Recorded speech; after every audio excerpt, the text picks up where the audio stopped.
Monsieur, bonsoir et bienvenue au 19h de ce 9 septembre à la une de l'actualité. Le président de la République, Ahmed Tebboune, a reçu des messages et des appels de félicitations de plusieurs monarques, chefs d'État et dirigeants de plusieurs pays suite à sa réélection à la tête du pays. Les détails dans ce journal.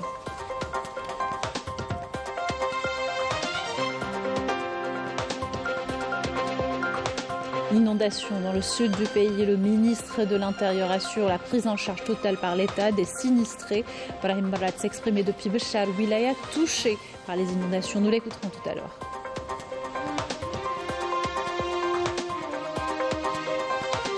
Nous irons à Sétif où des manœuvres de secourisme sont organisées à Oued El Beld. Nous verrons comment agir en cas d'accident lors d'un sport extrême. Reportage dans cette édition.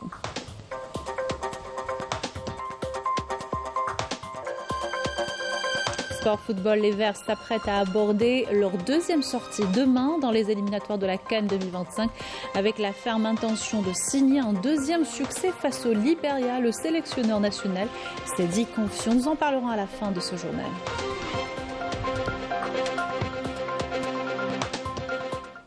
Bienvenue à tous, heureuse de vous retrouver. Je vous disais en titre, les félicitations des dirigeants de plusieurs pays suite à la réélection du président de la République, Ahmed Tebboune, à la tête du pays. Tout d'abord, l'émir de l'État du Qatar, pays frère, Cheikh Tamim Ben Hamad Al Thani, a félicité lors d'un appel téléphonique son frère Ahmed Tebboune pour le renouvellement de la confiance que lui a témoigné le peuple algérien en couronnement de 5 années d'efforts sincères et loyaux et d'un travail acharné qui a dépassé les intérêts nationaux pour englober également les intérêts régionaux et internationaux.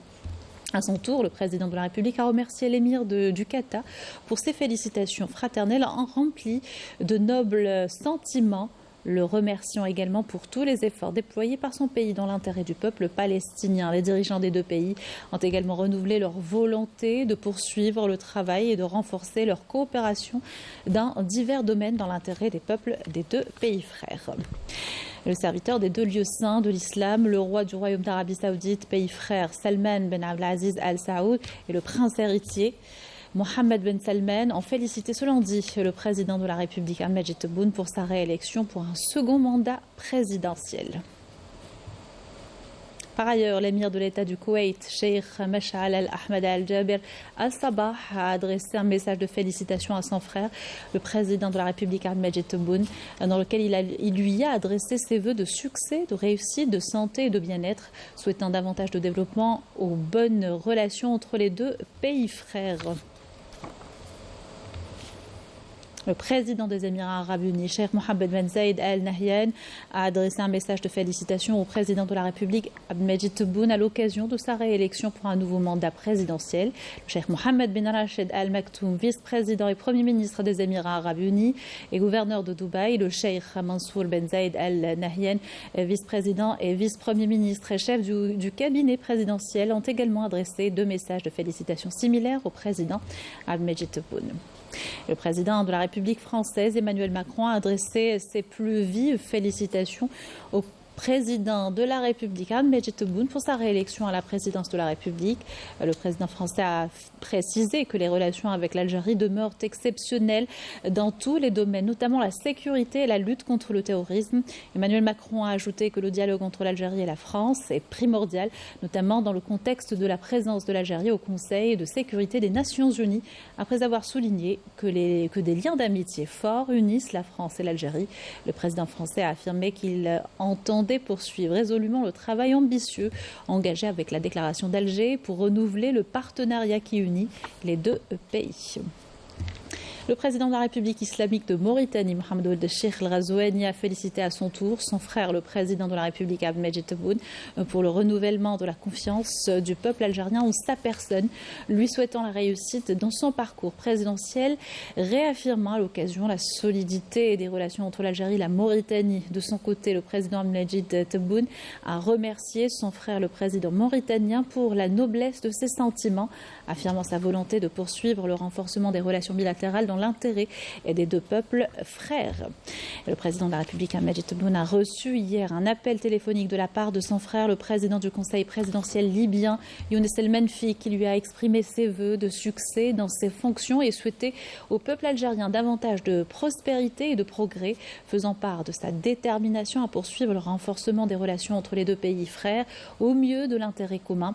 De son côté, le président Majid Tebboune a remercié Younes El Menfi pour ses nobles sentiments, souhaitant au peuple libyen frère davantage de paix et de stabilité. Le président de la République de Syrie, Bachar al-Assad, a également félicité son frère, le président de la République, Majid Tebboune, pour sa réélection. Une victoire méritée, a-t-il précisé, et une preuve de la confiance placée en lui par le peuple algérien et de sa sagesse et son approche des événements qui secouent le monde. Le président syrien a souhaité au président la réussite dans ses fonctions, affichant sa détermination à développer le travail bilatéral entre les deux pays frères. Et le président de la République a également reçu un appel téléphonique de son frère Hassan Sheikh Mahmoud, président de la République de Somalie, dans lequel il l'a félicité pour sa réélection pour un nouveau mandat, lui souhaitant ainsi qu'au peuple algérien progrès et prospérité. Le président de la République a remercié son homologue somalien pour la noblesse de ses sentiments et a réitéré à l'occasion son souci d'œuvrer conjointement au renforcement des relations bilatérales afin de les hisser vers l'excellence au service des peuples des deux pays. Et puis le président de la République a reçu un appel téléphonique de son frère, le président turc Recep Tayyip Erdogan, qui l'a félicité pour sa réélection pour un nouveau mandat présidentiel, lui souhaitant davantage de succès et au peuple algérien plus de progrès au service de relations bilatérales qui seront bientôt couronnées par une rencontre des dirigeants des deux pays. À son tour, le président de la République a remercié son homologue turc pour ses nobles sentiments, lui faisant part de son aspiration à promouvoir davantage les relations fortes unissant les peuples algériens et turcs. De son côté, le président de la République tunisienne, Kais Saïed, a félicité en son nom et au nom du peuple tunisien le président de la République, Majid Tebboune, pour son élection pour un nouveau mandat présidentiel, lui souhaitant ainsi qu'au peuple algérien davantage de progrès et de prospérité. À son tour, le président de la République a remercié le président tunisien pour ses nobles sentiments, lui souhaitant ainsi qu'au peuple tunisien le meilleur. Puis le président de la République a reçu un appel téléphonique de la part de son frère, le président de l'État de Palestine, occupé, Mahmoud Abbas, qui l'a félicité en son nom et au nom du peuple palestinien frère pour son élection pour un nouveau mandat présidentiel, lui souhaitant plein succès au service du peuple algérien et des causes de la Oumma. De son côté, le président de la République a remercié Mahmoud Abbas pour la sincérité de ses sentiments fraternels, lui réaffirmant la position constante de l'Algérie en faveur de la Palestine en toutes circonstances. Le département d'État américain a salué les résultats des élections présidentielles en Algérie et a déclaré que les États-Unis d'Amérique attachent de l'importance aux relations avec l'Algérie afin de renforcer la sécurité et la paix dans la région et dans le monde. Les États-Unis ont également exprimé leur détermination à renforcer les relations bilatérales, notamment dans les domaines économiques et culturels et la coopération régionale. Le porte-parole du ministère des Affaires étrangères a également exprimé la volonté des États-Unis d'Amérique de continuer à travailler avec le président de la République, Majid Tebboune, pour approfondir les relations au cours de son deuxième mandat. Puis félicitations également de la part de l'ancien président de la République, l'honorable Ali Amin Zerouel, à son frère, le président Majid Tebboune, pour le renouvellement de la confiance du peuple algérien en sa personne et sa victoire pour un nouveau mandat. Il lui a souhaité réussite dans ce qu'il entreprendra lors des 5 prochaines années. À son tour, le président a remercié son frère, l'ancien président de la République, Amin Zerouel, pour ses nobles sentiments et sa fidélité au pays, lui souhaitant santé et prospérité. Par ailleurs, le président du Conseil de la Nation, Salah Goudji, l'a félicité hier. Le président Majid Tebboune, en son nom personnel et au nom des membres du Conseil de la Nation pour sa réélection en tant que président de la République. Le président du Conseil de la Nation a également adressé ses félicitations au peuple algérien, tant à l'intérieur qu'à l'extérieur du pays, pour avoir passé avec brio cette importante échéance, réitérant sa parfaite reconnaissance au président de la République pour tout ce qu'il a accompli en faveur du pays. Prions Allah Tout-Puissant de lui prêter assistance dans cette haute responsabilité nationale. Et le président de l'Assemblée nationale populaire, Brahim Bourali, a également félicité le président de la République à l'occasion de sa réélection pour un nouveau mandat présidentiel. Le président de l'APN a affirmé que Abdelmajid Tebboune était digne de la confiance que le peuple algérien a placée en lui, soulignant sa capacité à assumer cette mission pour un second mandat présidentiel.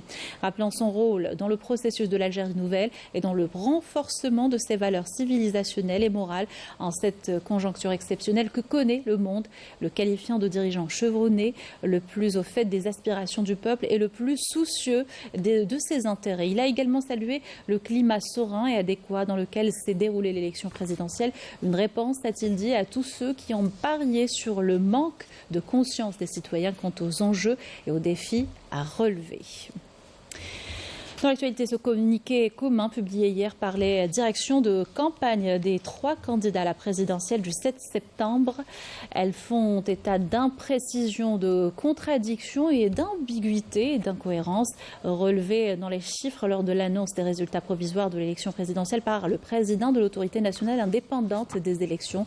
Le texte cite en particulier des imprécisions et des contradictions dans les chiffres des taux de participation annoncés et des contradictions entre les chiffres annoncés par le président de l'autorité et les procès-verbaux de dépouillement et de concentration des voix remis par les commissions électorales communales et de wilaya. Les directions de campagne ont aussi relevé l'ambiguïté du communiqué d'annonce des résultats provisoires de l'élection présidentielle qui ne comportait pas la plupart des données essentielles des communiqués d'annonce des résultats comme il est d'usage dans toutes les échéances nationales importante, faisant également état d'une incohérence dans les taux annoncés pour chaque candidat.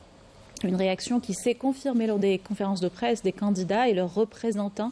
Le candidat du mouvement de la Société pour la paix à la présidentielle, Abdelali Hassani Cherif, a exprimé son mécontentement quant aux chiffres donnés lors de l'annonce des résultats provisoires. Je vous propose de l'écouter. Nous comptons introduire un recours par la voie réglementaire devant la Cour constitutionnelle pour remédier aux erreurs et dysfonctionnements relevés. Ces défaillances ne concernent pas seulement le nombre de voix, mais aussi les chiffres incohérents annoncés par l'ANI concernant le taux de participation, d'abstention, le nombre de votants, les bulletins blancs et le corps électoral. C'est d'ailleurs ce qui nous a poussé à publier un communiqué commun. Le candidat du Front des forces socialistes, Youssef Aouchiche, a affirmé de son côté la nécessité de rattraper les erreurs enregistrées lors de l'annonce des résultats provisoires de l'élection présidentielle. On l'écoute.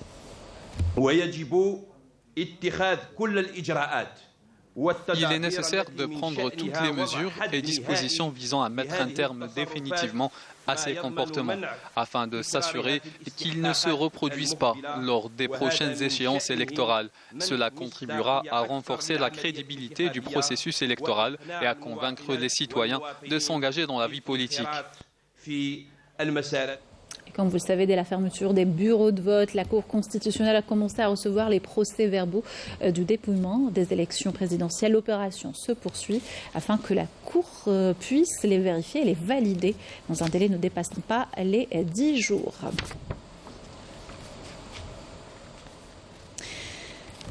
Mandaté par le président de la République, le ministre des Affaires étrangères et de la communauté nationale et étrangère, Ahmed Attaf, est arrivé aujourd'hui au Caire pour participer à la 162e session du Conseil de la Ligue arabe au niveau des ministres des Affaires étrangères. Les travaux de cette session, qui se tiendra demain, examineront plusieurs dossiers et questions qui sont au cœur des préoccupations de l'action arabe commune, notamment les développements dangereux en Palestine et dans toute la région suite à l'escalade israélienne sur plusieurs fronts, et ce en sus des crises et conflits qui menacent la sécurité et la stabilité dans plusieurs pays arabes. En marge des travaux de cette réunion, Ahmed Attaf tiendra des rencontres bilatérales avec ses homologues arabes dans le cadre de la coordination des efforts entrepris par l'Algérie en tant que membre non permanent au Conseil de sécurité pour défendre les intérêts des pays et peuples arabes et plaider en faveur de la question centrale de la nation arabe qu'est la cause palestinienne. Dans l'actualité, ces inondations qui ont touché plusieurs pays du sud, plusieurs wilayas du sud du pays. À leur tête, Béchar, le ministre de l'Intérieur, des collectivités locales et de l'aménagement du territoire, a inspecté la région et a constaté l'ampleur des dégâts. Brahim Rad a donné des instructions pour y faire face et assurer une prise en charge totale.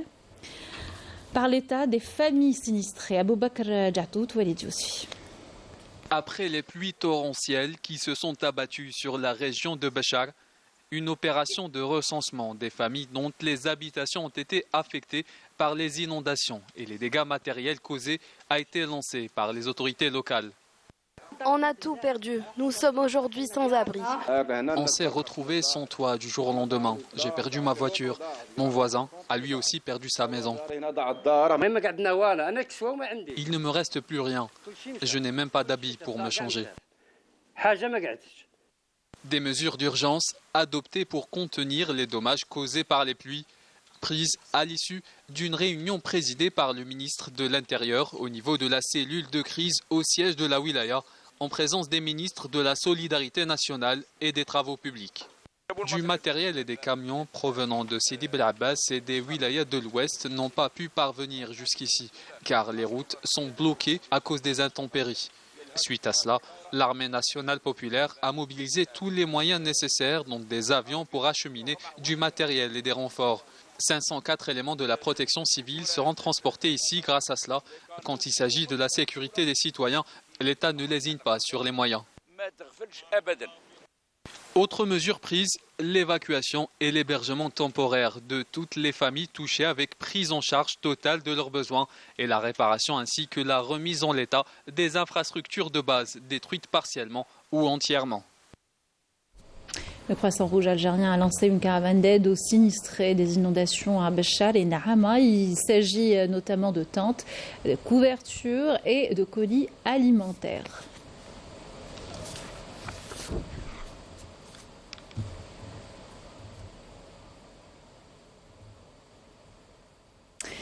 Alliés divertissement et manœuvres de secours, cela se déroule à Oued El Berd, un site touristique dans la wilaya de Sétif et qui attire beaucoup de visiteurs en quête de détente, mais également les amateurs des sports extrêmes nécessitant ainsi un encadrement de la protection civile, nous dit Saïd Belounis, commentaire de Mejda Jahmoun.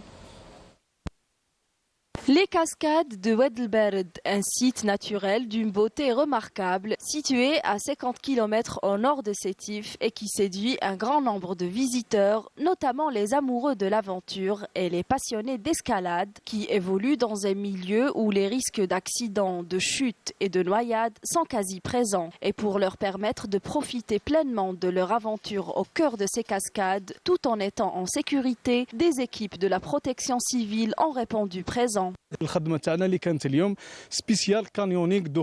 C'était une sortie spéciale canyoning dans ces cascades. Le canyoning fait partie des sports extrêmes. Notre rôle était d'aider les aventuriers à se familiariser avec le site, étant donné que nous connaissons l'endroit par cœur. La protection civile nous a accompagnés pour intervenir en cas de danger.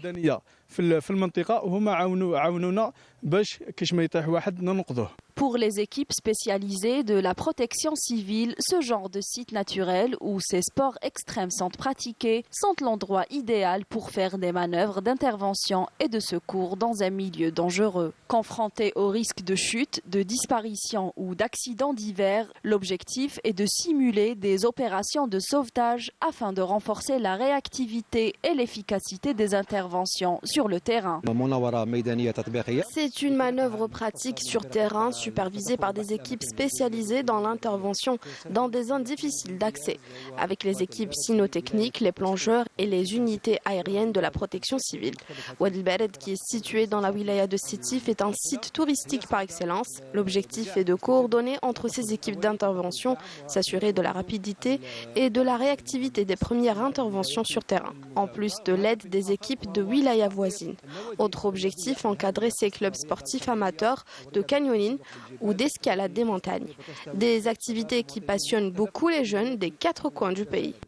Une manœuvre d'une grande ampleur qui a nécessité la participation de 21 équipes spécialisées de la protection civile de 10 wilayas du pays qui sont reparties satisfaites d'avoir acquis plus d'aptitude et d'efficacité voulues sur le terrain.